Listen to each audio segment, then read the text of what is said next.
hablar sobre el dengue. Hace poco, de enero hasta término de abril, hubieron muchos casos de dengue, algo alarmante. Hubo más de 70 muertos en toda Bolivia, en realidad, 70 muertos, y más de 23.000 casos registrados, la mayoría, el 70% en Santa Cruz, por lo cual es muy importante tocar este tema, ¿no?, sobre el dengue en Bolivia y en Santa Cruz. Dentro de la introducción del dengue, vamos a hablar, dentro del temario del dengue, vamos a hablar una introducción sobre el dengue en Bolivia, la epidemiología, la fisiopatología, las manifestaciones clínicas, la definición de casos, la clasificación de gravedad y las recomendaciones para el tratamiento. Dentro de la introducción del dengue en Bolivia, vamos a hablar sobre la introducción del virus, ¿no? La reintroducción en realidad. En noviembre de 1980, vamos a hablar sobre noviembre.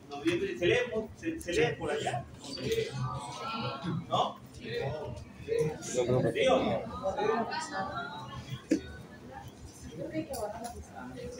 Luego envía el PowerPoint.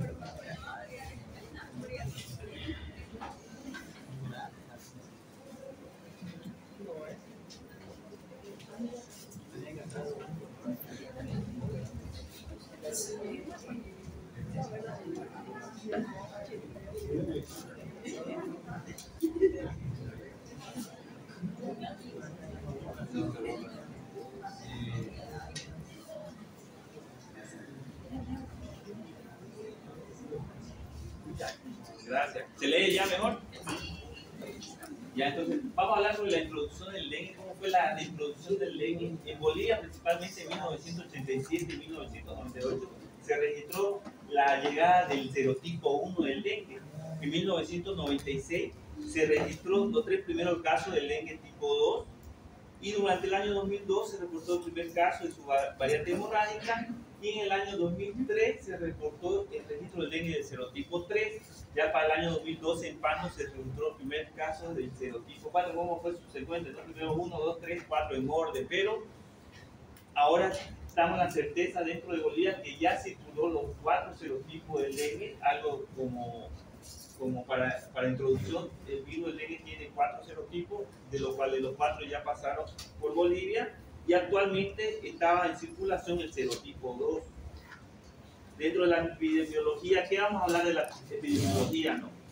Es importante dentro del personal de salud saber la característica epidemiológica del dengue, cómo es el comportamiento, cuándo se presentan los mayores casos y cuándo debemos hacer una prevención de esto, anticipando el aumento de casos tanto del vector que es el mosquito como la enfermedad que sería el dengue, ¿no?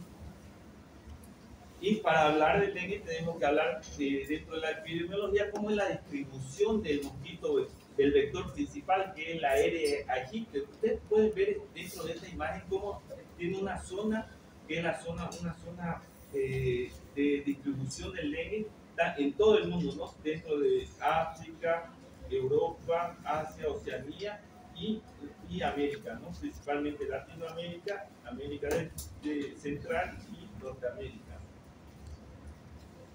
Aquí observamos una característica de la Aedes aegypti que se distribuyó, digamos, hubo un aumento de 1930, pueden ver el gráfico que hubo un aumento, hubo una campaña organizada por la Organización Mundial de Salud y la OPS para la erradicación del mismo, tanto que en 1970 disminuyeron los casos, como se pueden observar aquí, y para 2004 observan en el gráfico que hubo un aumento significativo para actualmente llegar a distribución en todo lo que es el continente americano, exceptuando lo que es Canadá y Chile, ¿no? No se han visto casos de dengue en Canadá ni en Chile.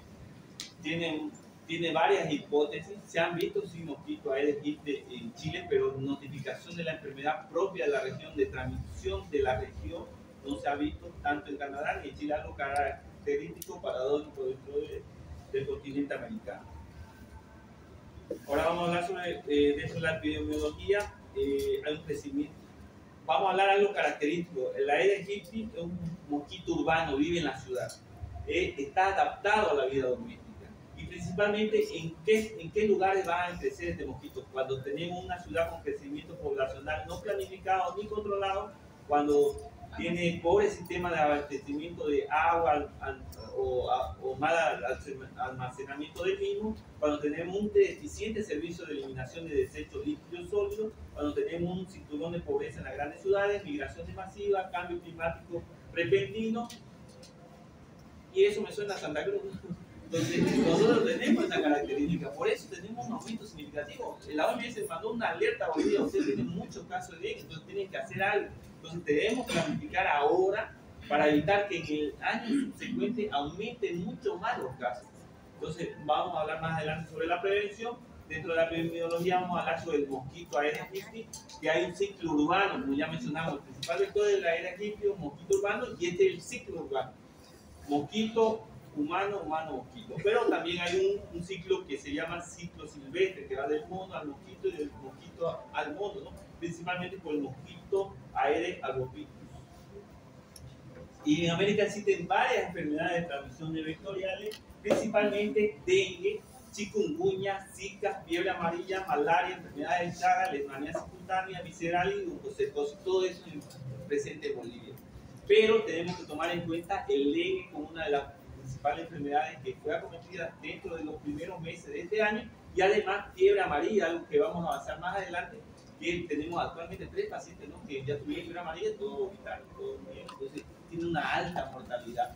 Yo cuando estuve en Brasil hace 5 o 6 años tuvimos un brote de fiebre amarilla, pacientes que llegaban, pacientes muertos. Entonces así de grave la fiebre amarilla. No es como el dengue es un poco más, tiene una mucho menos mortalidad, pero tiene el problema del agravo de las formas graves que acomete a varios grupos etarios de la población, ¿no? Pero hablando del dengue específicamente, vamos a hablar dentro de la epidemiología que el dengue tiene un comportamiento endémico, epidémico y estacionario. ¿Qué significa esto? Que es endémico porque el propio de la región siempre lo encontramos en cualquier periodo del año, pero frecuentemente en un periodo de época de lluvia o periodo cuando aumenta la temperatura. Entonces, en esto podemos mencionar también que es estacionario. ¿Por qué? Porque se da frecuentemente en los periodos de lluvia y en los periodos de verano, ¿no? Y epidémico porque producen epidemias en esas estaciones, ¿no? En la estación de lluvia, en la estación de calor. Entonces, las características del dengue que son endémicos, epidémicos y estacionarios. ¿No se olviden eso? Pregunta esa. Dentro de la epidemiología vamos a ver el comportamiento, algo característico del comportamiento que se observa en este gráfico es que cada 3 a 5 años tiene un aumento repentino, como sucedió este año. Hace 3 años tuvimos un brote con aumento de casos de dengue, pero no tan significativo que ahora, y después de 3 años aumentó de nuevo. Entonces es una de las características de la ley, de cada 3 a 5 años aumente los casos, ¿no? Aquí vemos dentro de la reintroducción del dengue, en la década 80 se vio el aumento exponencial de los casos, es decir, de los 80 hasta el momento, vieron cómo aumentaron los casos repentinamente. Eso por todas las características que hablamos sobre el vector y las ciudades, ¿no?, que no tienen un sistema adecuado de prevención de vectores. Dentro de la fisiopatología vamos a hablar que el dengue es una enfermedad única con diferentes presentaciones clínicas, a menudo con evolución de resultados impredecibles. Es producido por un virus ARN. ¿Cuántos serotipos tenemos de dengue? 4. Dengue 1, 2, 3, 4. ¿Cuál produce la forma grave? Cualquiera. Probablemente el dengue tipo 2 es el que produzca mayor porcentaje de formas graves, pero cualquiera lo puede producir. Actualmente lo tenemos en circulación, el dengue tipo 2. Si viene otro dengue de circulación, probablemente tenga un factor de riesgo para producir más formas graves. Es decir, un dengue diferente que circula en años diferentes es un factor de riesgo para presentar formas más graves. Dentro de la fisiopatología se caracteriza como una enfermedad febril aguda, o sea, una enfermedad en época de dengue en Bolivia. Lo primero que van a sospechar es dengue. En Santa Cruz, en enero, febrero, viene un paciente y le dice que le vino fiebre sin otros síntomas, lo primero que van a pensar que es dengue. Pero además de eso puede estar asociado a náusea, vómito, exantema, dolor de cabeza, dolor retroorbital, dolor muscular, dolor articular, petequia y leucopenia. El virus del dengue es transmitido por mosquitos, ya hablamos que el Aedes aegypti es el más importante. Y hay otra forma importante de transmisión, que puede ser transfusión de sangre o por la ruta materno-fetal, ¿no? Ahora, ¿cómo se produce la infección? Las partículas virales entran a la dermis, la célula láctea la identifica rápidamente y esta célula transporta la partícula viral a los ganglios linfáticos y otros órganos como el vaso y pasa a la sangre y ahí se disemina el virus, ¿no? Se vuelve una enfermedad sistemática. Y dentro de esta vamos a hablar que hay una fase febril, hay una fase crítica y una fase de recuperación. La fase febril, principalmente de 1 a 3 días, pasa a una fase crítica entre los tercer y sexto día, y una fase de recuperación o va a una forma grave, ¿no? Y puede llegar a lo.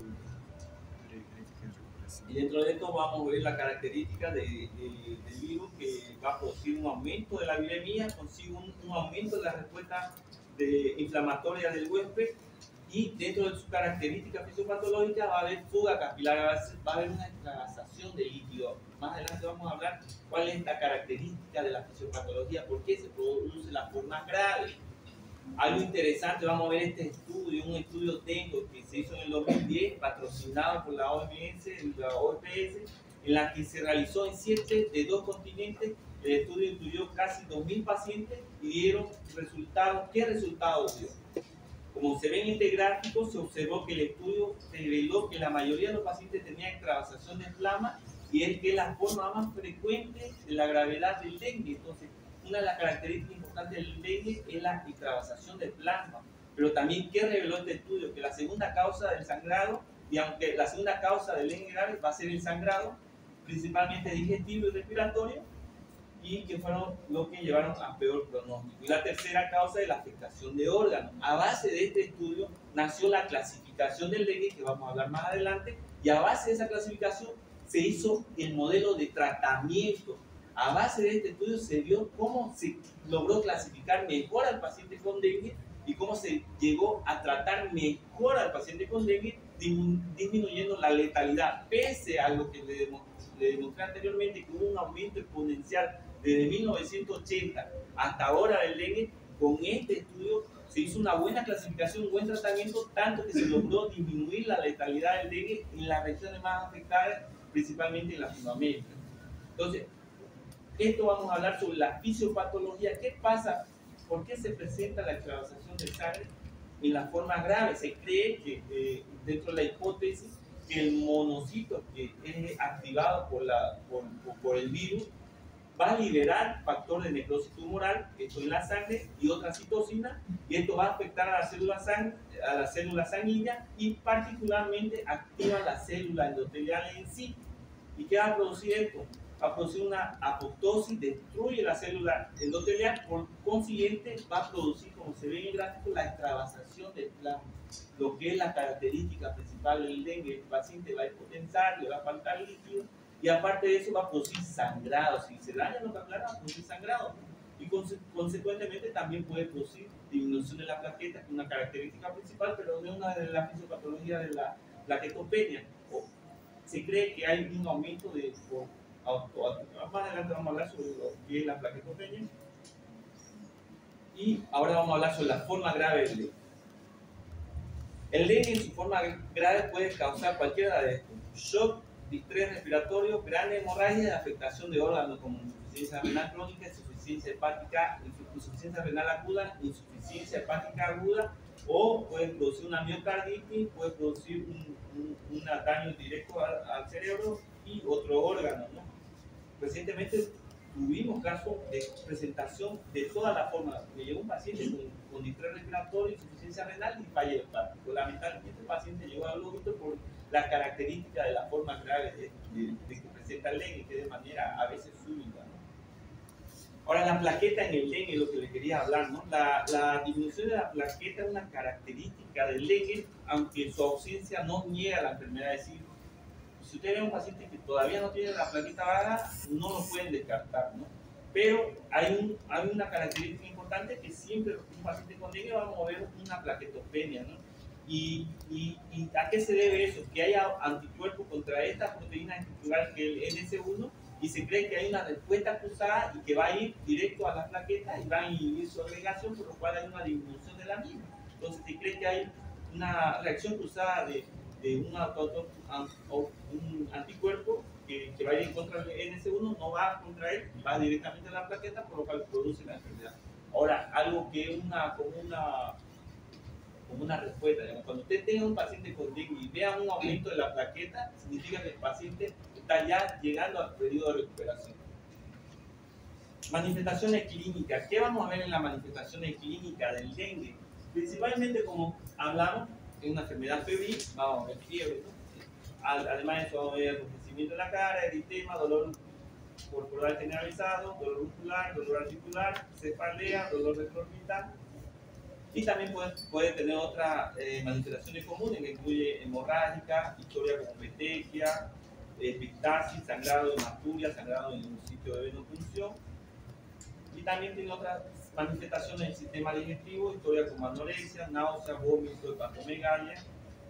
Y tiene también manifestaciones graves, la enfermedad vieron todo ese listado, todo eso lo pueden presentar al paciente como taquicardia, pulso débil, extremidades frías, piel pálida, tiempo de llenado capilar prolongado, presión de pulso menor a o igual a 20 milímetros de mercurio, presión arterial media. Entonces, todas estas características lo puede tener el paciente.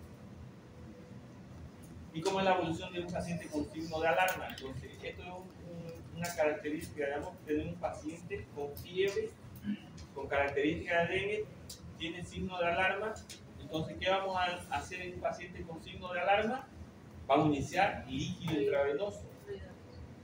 ¿Y cuáles son los signos de alarma? Entonces, ustedes pueden ver ahí, no se nota mucho, un dolor abdominal, hay vómito persistente, acumulación de líquidos, sangramiento, letargia, hemorragia, shock, letargia. Entonces, todo eso puede ser los signos de alarma. Ahí vamos a observar al paciente puede presentar un shock compensado. Tenemos que mantener lo que es el líquido intravenoso, mantiene el shock compensado con inestabilidad. El paciente va a terapia intensiva, vamos a usar lo que son, pueden ser aminas como droga vasoactiva, ventilación mecánica, mantiene estabilidad y el paciente puede evoluir a un paro cardiorrespiratorio por diferentes características. Esta es una evolución de un paciente que no se trató adecuadamente, ¿no? Entonces, dentro de estas manifestaciones clínicas, vamos a ver la fase febril, la crítica de recuperación, lo que ya hablamos al comienzo, los tiempos de cada uno. La febril dura de 1 a 7 días, la crítica de 2 a 6 días y la recuperación mayor a 7 días. Algo que tomar muy en cuenta es que el dengue, cuando para la fiebre, ahí usted tiene que tomar muy en cuenta y ver al paciente más de cerca, porque ese periodo se llama periodo de defervescencia, o sea que ya no tiene fiebre, pero en ese periodo es el más crítico porque ahí presenta la forma grave, ahí el paciente va a tener los signos de alarma y ahí tenemos que iniciar rápidamente lo que es el tratamiento de soporte, que es principalmente hidratación, principalmente oral e intravenosa. Definiciones de casos. Dentro de esto, la Organización Panamericana de Salud indicó cuáles son las definiciones de casos. Entonces, en dengue, toda persona que vive o ha viajado en los últimos 14 días en una zona con transmisión de dengue y presenta fiebre aguda, entonces, y con alguna de estas manifestaciones como náusea, exantema, cefalea, dolor articular, muscular, petechia y otros signos, sin ser signo de alarma, lo clasificamos como un caso de dengue, ¿no? Y en los niños también, no todos niños que residen o que han viajado en los últimos 14 días a una zona de transmisión con dengue y presentan un cuadro febril agudo sin un foco aparente, entonces lo primero que vamos a sospechar es dengue. Pues, principalmente en área de transmisión, en el periodo estacional donde haya transmisión, sospechamos de dengue. Ahora, la clasificación de gravedad. ¿Se acuerdan del estudio que hablamos del estudio dengue? Entonces, gracias a este estudio se logró esta clasificación de gravedad del dengue. Entonces, dengue sin signo de alarma, con signo de alarma y dengue grave. ¿Cómo se clasifica el dengue?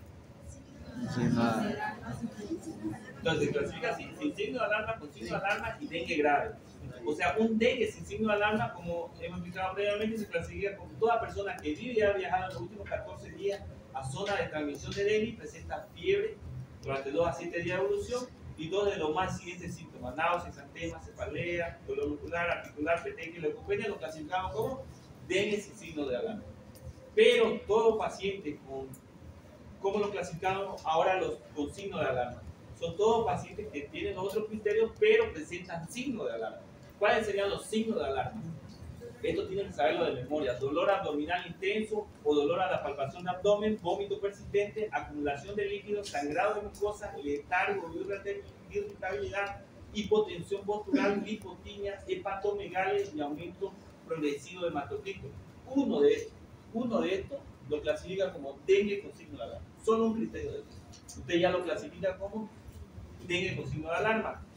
Y dengue grave, ¿qué es dengue grave? Es todo caso de dengue que tiene una o más de las siguientes manifestaciones. Paciente que tenga shock o dificultad respiratoria debido a la transacción de grave de plasma, que es la fisiopatología que hablamos. Sangrado grave según la evolución del médico tratante, como sea hematemesis, mielena, metrorragia glutinosa, sangrado del sistema nervioso central, o compromiso grave de órganos, entre los que se pueden mencionar falla hepática aguda, miocarditis, insuficiencia renal aguda.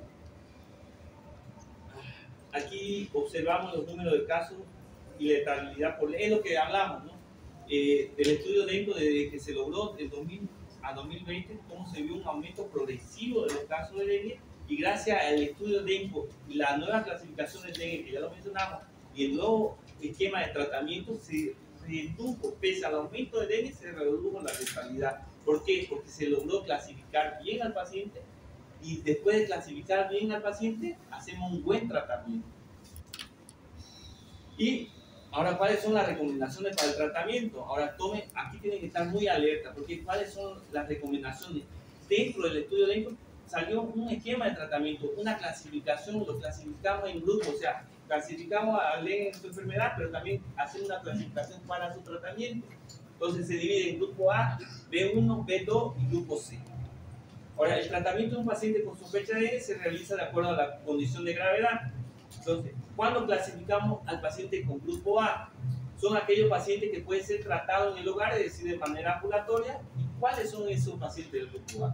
Son todos los pacientes que pueden ser tratados en el hogar de forma ambulatoria, que cumplen con estas siguientes condiciones: toleran volumen adecuado de líquido por vía oral, presentan una adecuada diuresis, no presenta signo de alarma, no tienen ninguna condición clínica asociada, o sea, comorbilidades o algunas enfermedades, y tienen un seguimiento o pueden tener un seguimiento de primer nivel de atención. Entonces, todos estos pacientes los clasificamos como grupo A, tomar en cuenta el periodo de efervescencia. Entonces, tenemos que tener la certeza que ese paciente tenga un seguimiento en la atención primaria de salud, para ver que el paciente, cuando deje de hacer fiebre, no presente signo de alarma.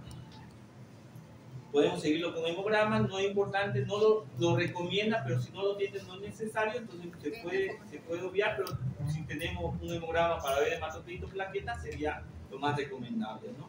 Entonces, las recomendaciones para el paciente grupo A es reposo, que el paciente realice uso de mosquitero, porque puede transmitir el dengue todavía por mediante los mosquitos a sus familiares, a sus vecinos. Control físico del vector en el hogar, dieta normal y abundante líquido, hidratación oral intensa, control de fiebre. ¿Cómo vamos a hacer el control de fiebre? Principalmente paracetamol y metamizol. Ahora que los medios que se han difundido dicen, no, el paracetamol es tóxico, el patotóxico, ¿por qué le damos dengue? Es mentira. A todos los pacientes que yo he manejado, lo hemos manejado con paracetamol, nadie tuvo una hepatotoxicidad. El aumento de transaminasa por el dengue propio del dengue, que el virus va y daña al hígado, como ya mencionaba en la fisiopatología, el virus va y daña al hígado, no es paracetamol. El paracetamol en una posología adecuada es totalmente inofensivo para el ser humano. Entonces se puede dar paracetamol como primera opción para el control de temperatura, o sea, para la fiebre, o otra opción sería el metamizol. Y ahora, medicamentos para dolor e inflamación como tipo AINE está contraindicado. ¿Por qué están contraindicados los AINE como diclofenac, ibuprofeno en dengue? Principalmente porque los AINE inhiben la agregación plaquetaria. Un paciente que tenemos plaqueta baja, ¿qué vamos a hacer? ¿Darle más AINE, más inhibición plaquetaria? No, entonces está contraindicado. Corticoides, esteroides tampoco está contraindicado. Antibióticos, vamos a darle antibióticos. ¿Por qué? Si es una enfermedad viral, no se da. La complicación sobre infecciones bacterianas es muy raro en estos casos, entonces no se debe dar antibióticos al paciente con dengue. Para dar alta al paciente del grupo A, tenemos que ver la ausencia de fiebre, ver que está mejor, y su laboratorio, si tenemos, ver que está mucho mejor, ¿no? Ahora vamos a ver el grupo B1. En este grupo B1 vamos a hacer una revisión a una unidad de dengue para observación y manejo de su infección y afección asociada. ¿Y quién conforma este grupo del grupo del B1? Dentro de este grupo vamos a encontrar principalmente a embarazadas, pacientes que tengan comorbilidad, o sea, alguna enfermedad de base, los que son menores de 1 año o personas mayores de 65 años, pacientes con riesgo social, o sea, un paciente que vive solo, que no tiene las condiciones para cuidarse a sí mismo. Entonces esos pacientes hay que llevarlos a una unidad de dengue, ¿no? Y ojo, pero este paciente no presenta signo de alarma, ¿no? Entonces, todo eso lo clasificamos como grupo B1, pacientes sin signo de alarma, pero tiene estas características, ¿no? Este grupo B1, la recomendación de manejo es ver lo que evaluar lo que es deshidratación, evaluar si no tiene alguna enfermedad de base o compensar la enfermedad de base, vigilar y evaluar y llevar un registro dentro de la historia clínica adecuada del paciente. Entonces, como ya fue mencionado, siempre tenemos que evaluar a ese paciente, principalmente embarazada, con insuficiencia renal aguda y con coagulopatía, y referido a un hospital de mayor complejidad. Y el paciente, digamos, digamos, se debe evitar la deshidratación a través de la toma de, digamos, paciente que no bebe o bebe poco dentro de este grupo, tenemos que llegar adecuadamente a una hidratación vía endovenosa. Ahí lo principal habla sobre hidratación con solución fisiológica o solución virgen lactato. Entonces, en un paciente que no tenga un buen consumo por vía oral de líquido, vamos a hacer una intervención por líquido intravenoso. Los criterios para dar alta a estos pacientes: vamos a ver ausencia de fiebre por 48 horas sin administración de antipirético, ver el estado clínico del paciente, si tiene buen apetito, si el estado hemodinámico está normal, si la diuresis es normal, si dificultad respiratoria, sin evidencia de sangrado y sin señales sin signo de alarma para timbres, ¿no? Si disponemos del laboratorio, vamos a ver la plaqueta, el hematocrito, si está todo estable, se da alta al paciente. Ahora, los dos principales grupos, vamos a hablar del grupo B2, en este momento más adelante el grupo C, pero van a tomar muy en cuenta estos dos grupos. El grupo B2, tenemos que hacer una hidratación adecuada por vía intravenosa y llevar a un hospital secundario para un mejor manejo del paciente. Entonces, ¿qué paciente conforma el grupo B2? Todos los pacientes del grupo B2 son aquellos pacientes que necesitan ser derivados a un centro de mayor complejidad y son los pacientes que tengan señales de alarma. O sea, usted tiene un paciente con sospecha de dengue y tiene señales de alarma, dolor abdominal, usted tiene que referirlo inmediatamente. ¿Para qué? Para que tenga una buena hidratación intravenosa y a un hospital que tenga un buen manejo, un hospital de mayor complejidad, puede ser segundo o tercer nivel, ¿no? ¿Cuáles son los signos de alarma? Esto lo tienen que tener. Pregunta de examen, es una pregunta que ya se lo regalé a ustedes, que lo van a colocar: dolor abdominal, vómito persistente, acumulación de líquidos, sangrado mucosa, letargia, irritabilidad, hipotensión postural, hepatomegalia y aumento progresivo de hematocrito. ¿Cuál es el plan de acción? Hidratación parenteral. O sea, B2, ¿qué vamos a hacer B2? Directo, vía intravenosa. El B1, ¿qué vamos a hacer? Vía oral, si no consumen, no aceptan mucho vía oral, van vía endovenosa. Pero el B2 sí o sí entra la hidratación parenteral. Manejo líquido intravenoso, manejo ver la mejoría y laboratorio clínico. Entonces, siempre hay que hacer una hidratación parenteral temprana e inmediata y evaluar las dosis, ¿no? Principalmente con solución fisiológica, valorar dentro de esos 10 miligramos por peso en la primera hora y ahí vamos revaluando, ¿no?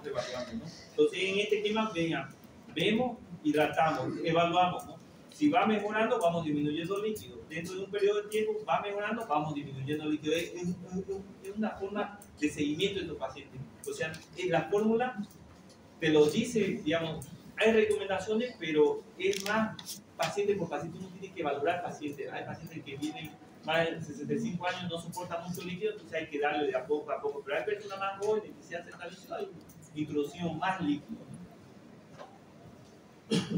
Entonces, la mejoría está indicada por desaparición progresiva de los signos de alarma, remisión progresiva de la sintomatología general, signos vitales estables, diuresis normal o aumentada, buena tolerancia a la vía oral, recuperación del apetito y disminución del hematocrito o aumento de frecuencia.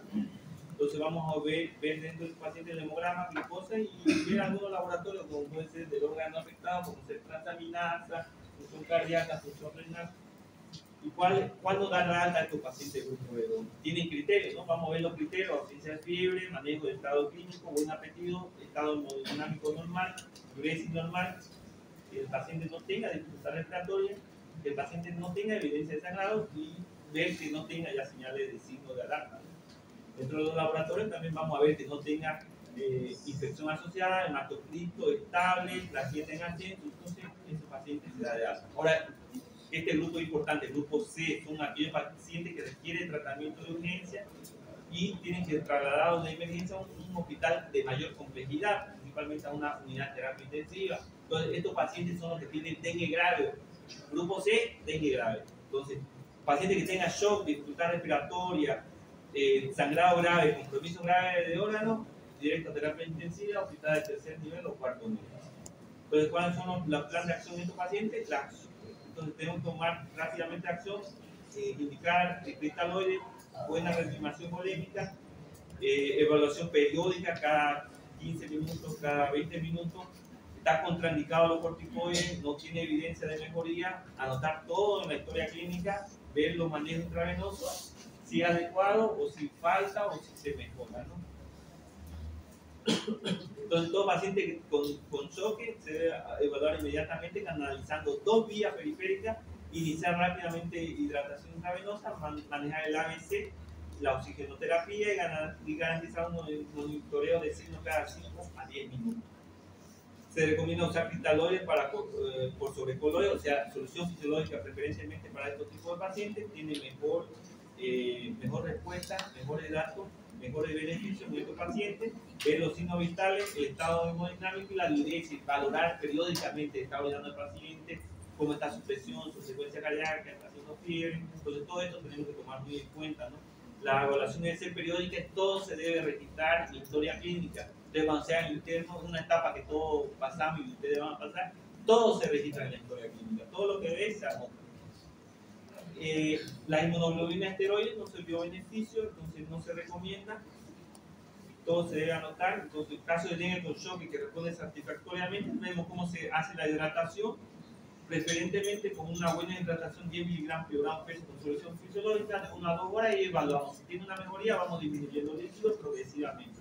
Pero si no tiene mejoría, vamos aumentando progresivamente. Entonces, reevaluamos, vemos que no mejora, aumentamos, vemos que no mejora, aumentamos más los líquidos, no mejora, entramos con droga vasoactiva, la característica del paciente, se sitúa al paciente droga vasoactiva y se evalúa, digamos. Y estos son el manejo del paciente grave en el dengue, ¿no?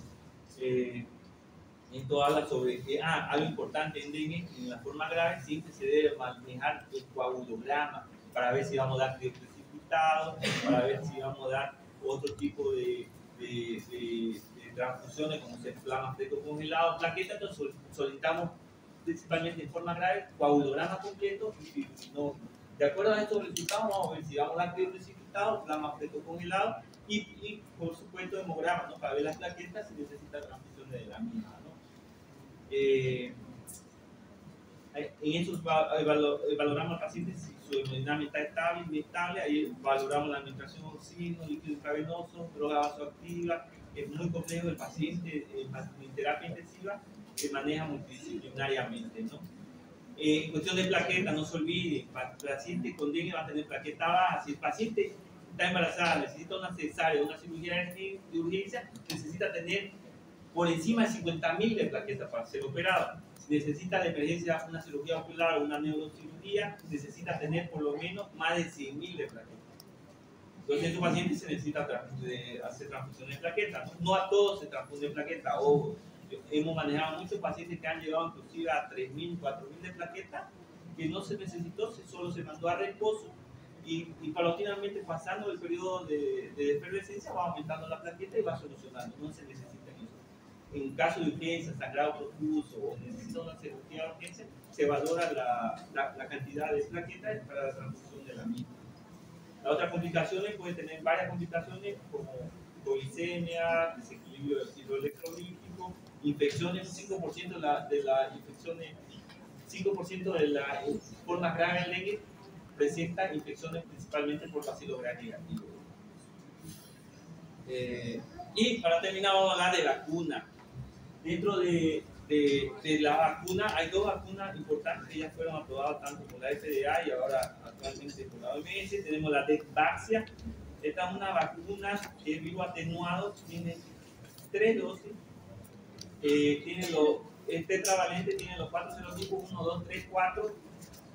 Tiene un problema, que para ser administrada necesita tener al paciente ya expuesto al dengue. Es decir, tengo que hacer un laboratorio que diga que ya estuvo expuesto al dengue para administrar esta vacuna. ¿Por qué? Porque se ha demostrado en los estudios la fase 3, en la fase 3 y 4, que los pacientes que no tuvieron contacto con dengue y fueron vacunados presentaron formas graves de dengue.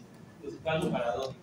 Ahora, la última vacuna, que es el Kadenga, es una vacuna japonesa que es por la empresa Takeda, es una tetravalente, un virus atenuado, tiene 2 dosis. La característica es que disminuye la forma grave en un 90%. O sea, el paciente que tiene una comorbilidad o tiene una característica especial para presentar forma grave, tenía un beneficio, ¿no? Esta vacuna Kadenga en la forma grave disminuyendo un 90%. Y eso, entonces, ¿cuál es la medida de prevención del dengue? Tenemos que eliminar el vector, ¿no? Entonces, mantener primero la casa limpia. Cada uno deberíamos tener una casa limpia, evitar la propagación, el aumento progresivo de este vector. Por lo consiguiente, vamos a evitar el dengue, el aumento del dengue, ¿no? Entonces, dentro de la política sanitaria, dentro de Bolivia, dentro del departamento de Santa Cruz y del municipio, una de las políticas debería ser la prevención y la eliminación de este vector, tanto la limpieza de la ciudad, limpieza de la propia casa y vigilancia del mismo, ¿no? ¿Tienen alguna pregunta, alguna duda sobre respecto al dengue? Doctor, en los grupos B2, en los exámenes que teníamos que realizar estaba hemograma y glucosa, pero ¿por qué la glucosa? Porque algunos pacientes, como algo característico, que estos pacientes pueden tener una comorbilidad, ¿no? Entonces son pacientes que pueden tener mayores de 67 años, puede ser diabético, puede tener alguna alteración por una norma de laboratorio. O sea, hay algo básico. En realidad es una recomendación para países que tengan pobres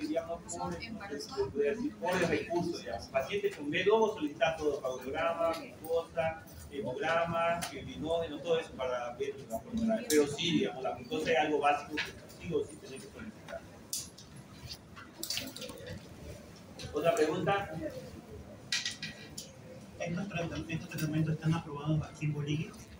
¿Ya se aplican el tratamiento? Claro, eso es un tratamiento ya preconizado por la OMS, ya fue difundido desde el 2011, ya se está discutiendo cómo tratar al paciente. Entonces, sí, todo está aprobado. Claro, ya está aprobado el tratamiento, todo esto, lo que vimos en la clasificación, ya está todo aprobado. Lo de la vacuna no.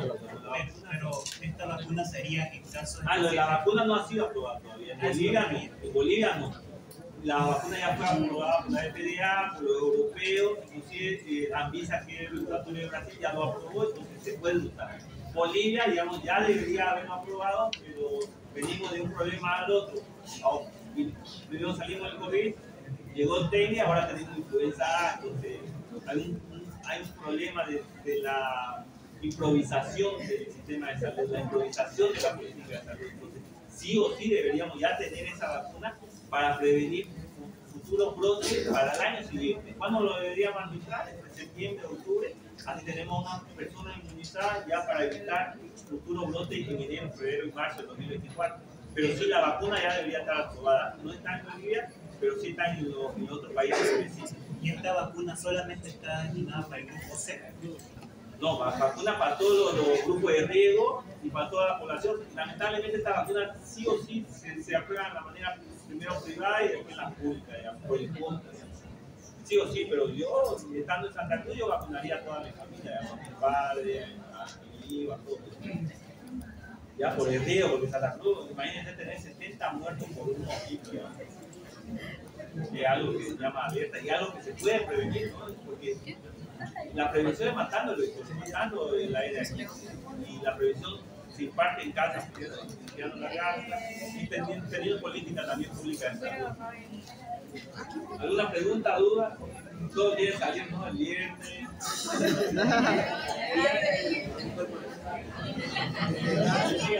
Bueno, para los que no pasaron todavía por la caja de higiene de manos, la próxima clase lo vamos a traer de nuevo. Lo que falta van a seguir en la evaluación de lo que es higiene de manos. Dentro del grupo, me gustaría a los... Ya todos salen. No creo que esté haciendo frío, esté lloviendo.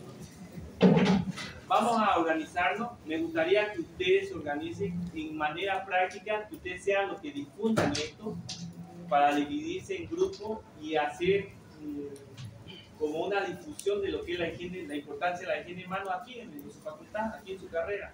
Entonces lo vamos a hablar en el grupo, lo vamos a dividir y ustedes mismos van a formar grupos y van a tenerla acá para incentivar a los otros compañeros para que realicen de una manera adecuada, difundir lo que es la característica de los 5 momentos para la higiene de manos, cuáles son ¿cómo se podría decir? Cuáles son sus indicaciones, ¿no? Cuáles son sus características de cada uno, alcohol en gel, agua y jabón. Entonces lo vamos a dividir y vamos a formar grupos bonitos para difundir, ¿no? Ya, bueno, pues.